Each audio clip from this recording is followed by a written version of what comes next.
আপু কেমন আছেন? ওয়ালাইকুম আসসালাম। ভালো আছি। আপনারা কেমন আছেন? আলহামদুলিল্লাহ আমরা সবাই ভালো আছি। যাই হোক আমাদের জীবনের গল্প অনুষ্ঠানে যেহেতু আপনি উপস্থিত আছেন, তো আপনার জীবনের গল্প আমাদের দর্শকবিন্দুর উদ্দেশ্যে বলেন।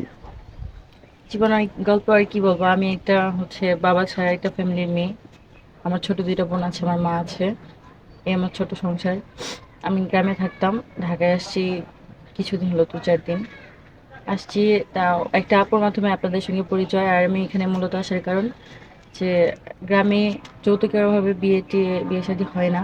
আর আমার বাবা না থাকায় এখনো বিয়ে করতে পারিনি। তো আপনাদের মাধ্যমে আসছি, কারো যদি আমাকে ভালো লাগে, কেউ যদি পছন্দ করে তাহলে বিয়ে তাহলে। শাদী করবেন, হ্যাঁ, এই তো? জি। তো কেমন ছেলে চাচ্ছেন আপনার লাইফ পার্টনার হিসেবে? এখন আমি কিভাবে চাবো বলেন? এখন কেউ যদি আমাকে চায়, আমি সেই পরিবর্তে তাকে চাইতে পারি। না কিন্তু আমার চাওয়ার নিজের তো কোনো সামর্থ্য নাই যে আমার এটা আছে, ওইটা আছে, আমার বাবা আছে। কেউ যদি আমাকে দয়া করে তার জীবনসঙ্গী করতে চায়, তো সেক্ষেত্রে আমি তার জীবনে যেতে পারবো। তারপরে একটা পার্সোনালিটি আছে না, যেমন হচ্ছে আপনি অনেক দেখতে অনেক সুন্দর, অনেক লম্বা চড়া একটা মেয়ে, হ্যাঁ? আপনার বয়স কত? আমার বয়স ২২ বছর প্লাস। 22 বছর। জি। 22 বছর মানে খুবই সুন্দর একটা মেয়ে। বিয়ের বয়সটা হয়ে গেছে, সমস্যা নাই। 22 বছর, 25 বছর, 18 বছরেই তো মেয়েদের বিয়ে হয়। তো ম্যাচুরড একটা মেয়ে। তো সেই হিসাবে আমি মনে করি যে তা আপনার কার সাথে কেমন ছেলে হলে আপনার সাথে মানে পারফেক্ট মানাবে আরকি?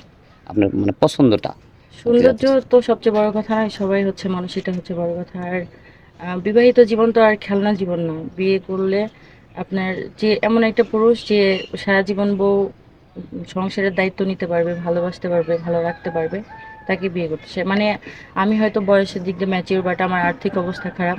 সেক্ষেত্রে যে আমাকে চালাইতে পারবে, আমাকে দেখতে পারবে, ভালো রাখতে পারবে, এরকম একজন ম্যাচিওর, মানে ভালো মনের মানুষই আমার দরকার। না, তারপরে দেখা যাচ্ছে আপনার বয়স 22 বছর, এখন 45 বছরের আধাবৃদ্ধ একজন লোক যদি হয়তো আপনাকে পছন্দ করে বিয়ে করতে চায়, তার আবার বাচ্চা-কাচ্চা আছে, হয়তো বউ নাই, মারা গেছে। তার সাথে কি আপনি বিয়ে পুষবেন বা বিয়ে করবেন তাকে? হ্যাঁ, আমার কোনো মানে আপত্তি নেই। সে যদি, ওই এক কথাই বললাম, সে যদি আমাকে ভালো রাখতে পারে, দায়িত্ব নিতে পারে, আমি করব।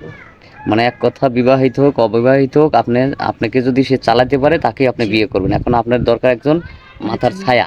জি, হুম? যেহেতু যৌতুকের কারণে আপনার বিয়ে হচ্ছে না বা দারিদ্রতার কারণে, মানে সমাজে আছে না, অনেকে আছে গরিব মেয়ে হলে দেখা যায় তার সুন্দর হলেও, হ্যাঁ, জি, তাকে জি। বিয়ে করতে আর চায় না। তাছাড়া আপনারা জানেন কিনা, আমাদের উত্তরবঙ্গে যৌতুকের চাহিদাটা অনেক বেশি হ্যাঁ। অন্য জায়গার তুলনায়। আচ্ছা যাই হোক, আমরা আপনার কিছু কথা শুনলাম, দুঃখের কথা। তো যাই হোক, এখন আপনার কোনো পার্সোনাল ফোন আছে? যদি আমরা ভিডিওটা পাবলিক করে অনেকেই আপনাকে চাইতে পারে। কারণ আপনি তো অনেক দেখতে শুনতে অনেক সুন্দর। ভালো ছেলেও চাইতে পারে। জি। অবিবাহিত ছেলেও চাইতে পারে। পারে না? না, আমার ফোন নেই। আমার একটা বাটন ফোন ছিল। বাড়িতে যখন থাকতাম, তো ওটা কিছুদিন আগে ভেঙে গেছে। আ তো একটা আপুর মাধ্যমে তো আপনাদের এখানে আসছি। আর যেহেতু আমার ফোন নেই, সে আমাকে নিয়ে আসছে। এই আ তো আরকি। ফোন নাই না? না, জি না। সুপ্রিয় দর্শক, মেয়েটার আসলে কোনো ফোন নাই। মেয়েটা দেখতে সুন্দর, অনেক সুন্দর, লম্বা, 5 ফুট 6 ইঞ্চি প্লাস। 9 ইঞ্চি হবে না 6 ইঞ্চি হবে? হ্যাঁ, ৬ ইঞ্চি প্লাস আছে। 6 ইঞ্চি প্লাস 7-8 না? হ্যাঁ।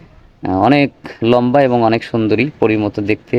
কিন্তু আজ দুঃখের বিষয়, যৌতুকের কারণে তার বিয়ে হচ্ছে না। যদি যৌতুক ছাড়া কেউ বিয়ে করতে চান, যে বয়সেই হোক না কেন, আমাদের ইমো নম্বর দেওয়া থাকবে। আমাদের সাথে যোগাযোগ করবেন। চেষ্টা করব তার সাথে যোগাযোগ করে দেওয়ার। ভালো থাকবেন, সুস্থ থাকবেন। আল্লাহ হাফেজ।